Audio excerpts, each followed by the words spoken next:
Hello, Econ students. Today we're going to do Notes 4.1, Business Organizations and Labor Markets. Your essential question, how has the changing economy impacted the labor force?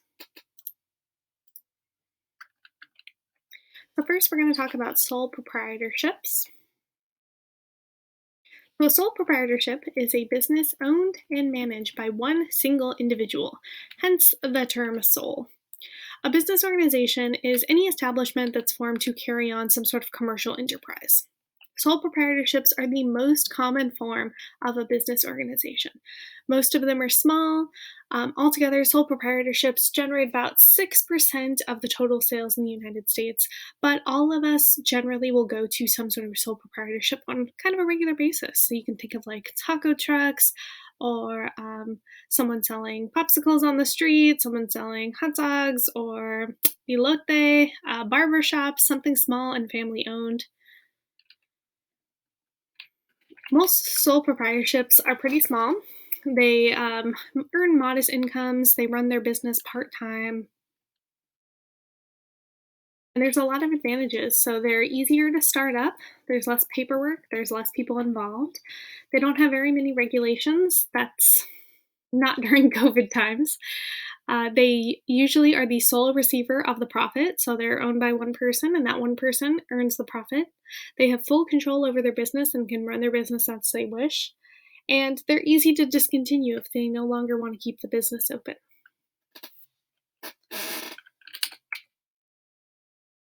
The disadvantages of having a sole proprietorship is unlimited personal liability. So, liability is the legal bound obligation to pay your debts. So, again, you're the sole person responsible for this organization. You potentially could have limited access to resources such as capital, and they lack permanence. So, they can close when an owner retires or if an owner gets sick. Any really reason that they want to close, they can close their company or business, I should say. Partnerships, on the other hand, is when you work with multiple people. So there's three types of partnerships. There's a general partnership, which is when partners share equally in both responsibility and liability. Limited partnerships, only one partner is required to be a general partner. Only one person is responsible for personal liability in the firm. And there's limited liability partnerships, and that's where all the partners involved are limited partners.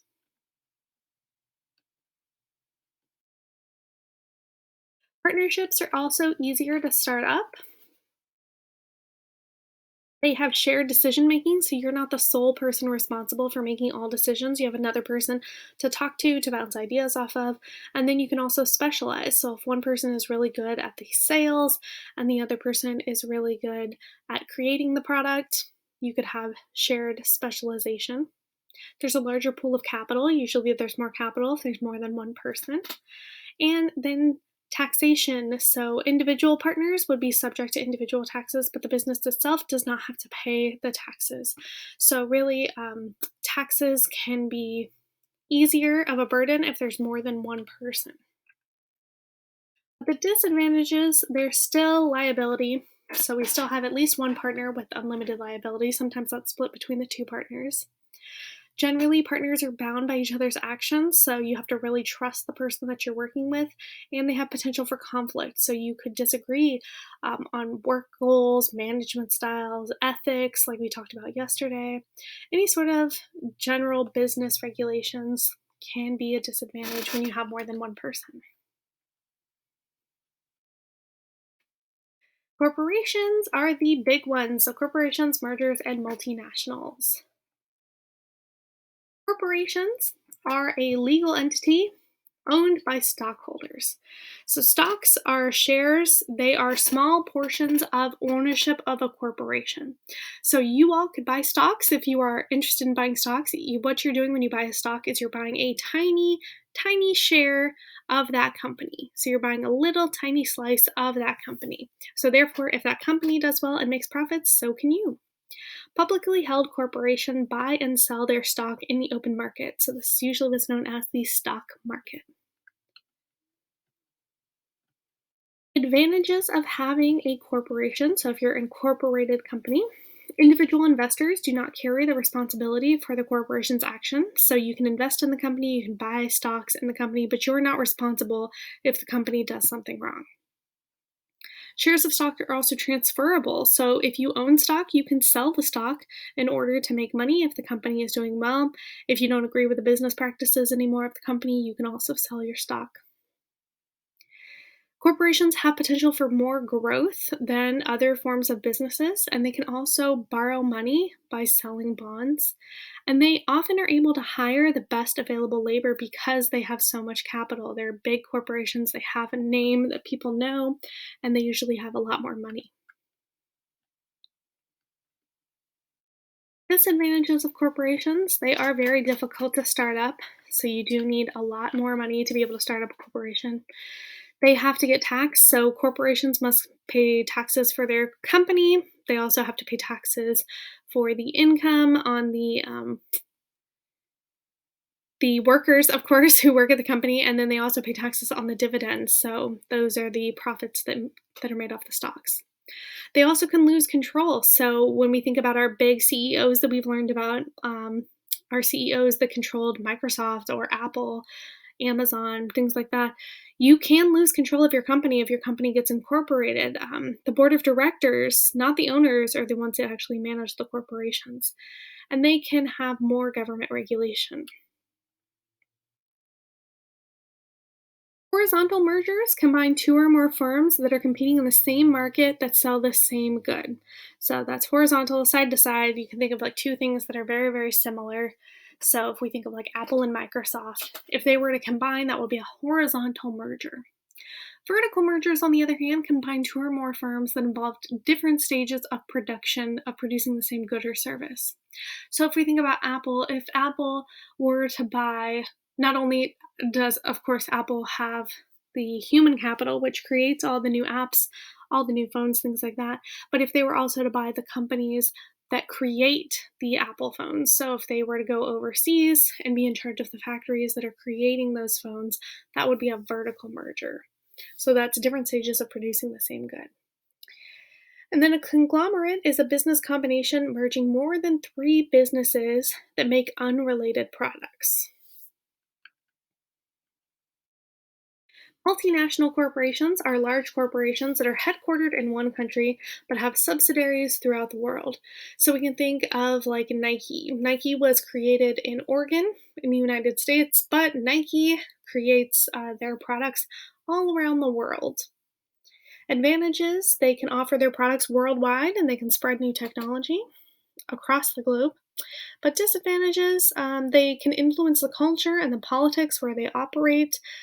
Critics are often concerned with the human rights conditions of the multinationals that are working in other countries. So, for instance, like Nike has been accused of using sweatshop labor. They pay their workers very limited amounts of money to make shoes like Jordans, which are then sold in the United States for hundreds of dollars. So, their working conditions are often not great. Same can be said for the working conditions in China, where they are creating the iPhones. They have been accused of treating their workers very poorly.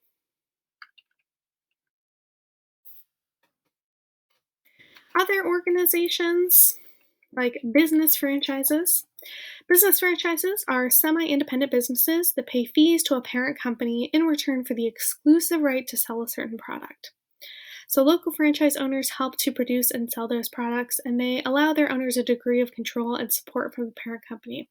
So, we can think of like a lot of the fast food restaurants like McDonald's. McDonald's, you can have a franchise, you can own your own McDonald's if you would like. You have to pay the business a fee to be able to sell their products. But then, of course, you have those things like the name recognition, and people want to buy your products. So the advantages, you have support in your training and your management. You have standardized quality. You can pretty much guarantee that any of these fast food restaurants, no matter where you go, they're going to be pretty much the same food no matter where you go. They have national advertising, so you don't have to worry about necessarily advertising in your own area. And they can offer you financial assistance. Some of the disadvantages, they have high franchising fees, they have strict operating standards, there's restrictions on what you can purchase and then what you can sell in your store. Cooperatives, you might have heard of these called co-ops before. Cooperatives or co-ops, they are business organizations owned and operated by a group of individuals for a shared benefit. So there's consumer cooperatives that sell the goods for their members at reduced prices. There's service cooperatives and producer cooperatives, so things like agricultural businesses. You've probably seen food co-ops before. So in Sacramento, there's a food co-op, and they sell a lot of local organic food. And then, of course, we have nonprofit organizations as well. So, institutions that function like a business but do not operate for profits are called nonprofit organizations. They don't have to pay federal income taxes and they don't generate a profit as a company. So, these can be professional organizations, business associations, trade associations, or labor unions. Labor unions, we're going to get into labor next. Labor unions are organized groups of workers whose aim is to improve the working conditions. So you probably learned a lot about these in your history classes, like the United Farm Workers, Dolores Huerta, and Cesar Chavez, who are organizing for better working conditions for farm workers across the United States. But here are a bunch of examples as well of nonprofits: the American Red Cross, Meals on Wheels, Kaiser, the YMCA, the UFW, St. Jude's Children's Hospital, uh, World Wildlife Federation, the Boys and Girls Club, ASPCA, so many nonprofits. All right, now moving into the labor market.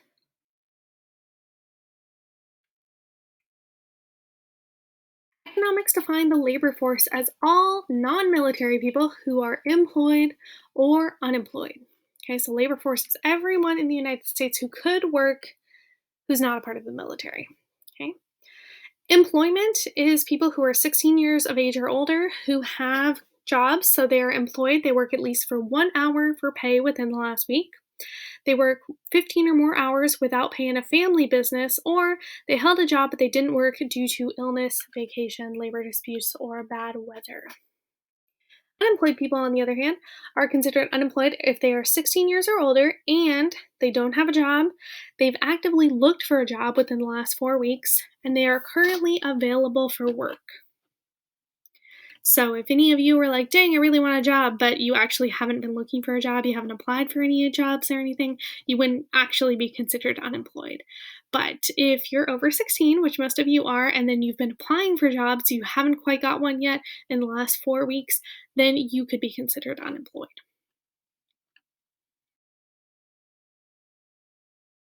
So in the United States, we have shifted from a manufacturing economy to more of a service economy. Most people in the United States work in some sort of service job. The nation is losing a lot of the manufacturing jobs. A lot of our manufacturing has gone overseas, and we have a high increase in demand for skilled labor.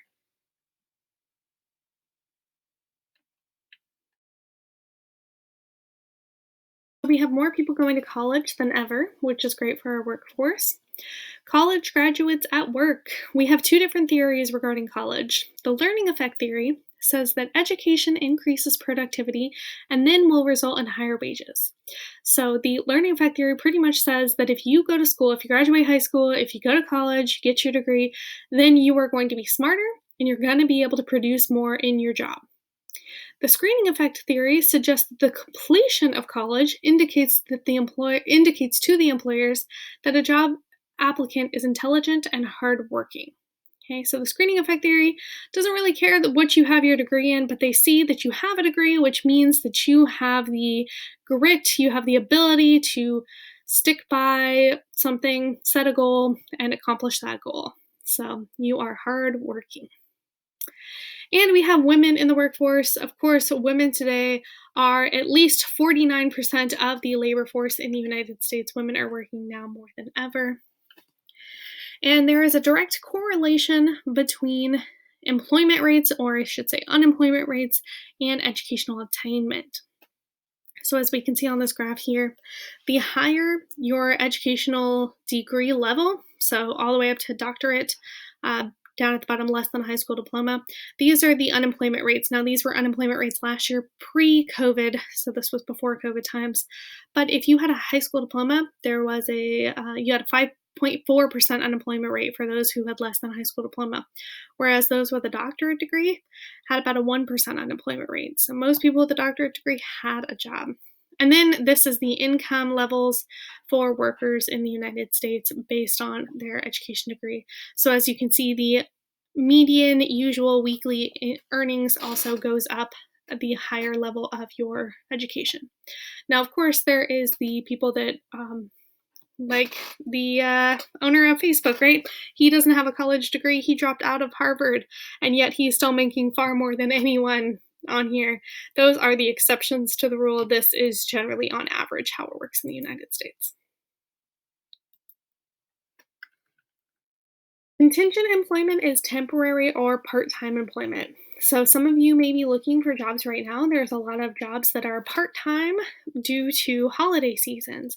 So a lot of retail companies will hire part-time for the holiday season when usually they have more people shopping in their stores.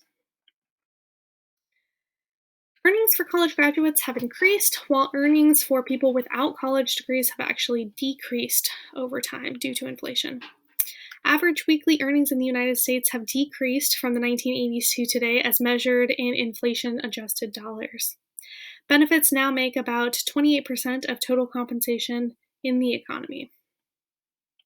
So not only do they count the actual wages that you're taking home, they also count the amount of benefits that you're getting as part of your total compensation. And labor and wages. The labor demand. The higher the wage rate, the smaller the quantity of labor demanded. And labor supply, on the other hand, as wages increase, the quantity of labor supplied also increases. So our laws of supply and demand still apply in the labor market as well. The equilibrium rate, the wage rate that produces neither an excess of supply of workers nor an excess demand of workers.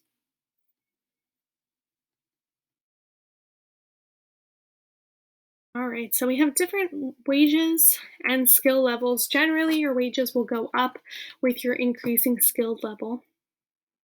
So our unskilled labor requires no specialization of skills, no education, no training. You can walk in and you can do that job. Most of our minimum wage jobs that maybe you all are looking at right now for a high school job, those would be considered unskilled labor because you don't need any specialized skills or training. Semi-skilled labor requires minimum specialization skills and education. So if any of you are looking to be a lifeguard or maybe a babysitter, if a babysitter requires you to know CPR, things like that, that's semi-skilled labor because you need minimal specialized skills and you need education to be able to do those things. To be a lifeguard, you have to know CPR, you have to be able to swim, those sorts of skills you need. Skilled labor requires specialized skills and training. So those are things like construction workers, plumbers. Those jobs have a highly specialized skill set and training that those people need to know how to do. And then professional labor requires advanced skills and education. So those are what we call professional degrees. So people like doctors who need an MD, a medical degree, or lawyers who need a JD, which is I can't remember what it stands for right now, but it's pretty much like a judicial degree. And then, of course, teachers also need teaching credentials. So professional labor, they have advanced education, usually beyond a bachelor's degree. Wage discrimination. Although we have laws against wage discrimination in the United States, we still know that on average, women make less than men in our country. So the Equal Pay Act of 1963 declared that male and female employees in the same workplace performing the same job had to receive the same pay. The Civil Rights Act of 1964 prohibits job discrimination on the basis of sex. But despite these protections, white American women today earn about 75% of what men would earn, and that rate just goes down, unfortunately. So white men, of course, would earn the most. If we're looking next at women, white women would make the most after that, followed by African American women, followed by Latinx women. So those wages just go down after that. Minorities tend to earn lower pay than white men, again, on average in the United States. Organized labor. A labor union is an organization of workers that tries to improve working conditions, wages, and benefits for all its members. So in the United States, we have had an increase since the 1800s of labor unions. In New York, there was a strong push for labor unions after the Triangle Shirtwaist Factory fire in 1911. Many women worked in the shirtwaist factory fire. They were working in this factory, and their bosses would actually lock the doors from the outside. They didn't have windows that they could open. They locked the doors from the outside to prevent the women from going out on unauthorized breaks. A fire broke out in this building. The women were up on, I believe, the 8th floor, and they were trapped. So many women either had to break the windows and had to jump out, or they faced death by fire. So 146 women ended up dying that day in 1911. So this really pushed for better working conditions, not locking doors, having fire escapes on buildings, providing authorized breaks for women, for men, all workers.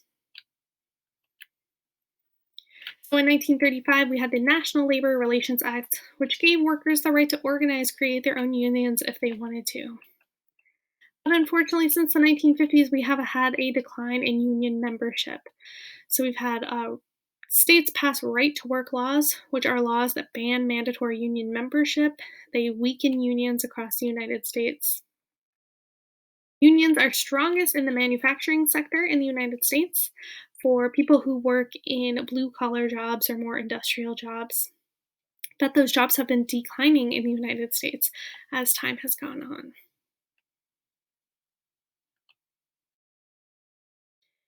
Unions are really good at collective bargaining. That is their main goal. Collective bargaining is a process which the union and the company representatives meet to negotiate a new labor contract. So the teachers union in West Sacramento right now is currently negotiating with the district. So Washington Unified School District is negotiating with the West Sacramento Teachers Association. They're negotiating the working conditions of whenever we are able to come back to school when we're not in the purple and conditions start to improve in West Sacramento and Yolo County. Again, one of the most famous unions, Cesar Chavez and Dolores Huerta, the United Farm Workers. And if collective bargaining doesn't work, they are able to organize and conduct strikes. Strikes are organized work stoppages, so they all walk off of the workforce and they intend to force an employer to address union demands. They can then call for mediation. This is a settlement technique in which a neutral mediator will come in and meet with each side to try to come up with an agreement. And then if mediation doesn't work, they can go into arbitration, which is where a third party will come in and they'll just make the decision. They'll settle the case and then they'll impose a decision for both sides. All right, and that's the end of your notes for today. So don't forget to write a summary, a couple sentences about what you learned.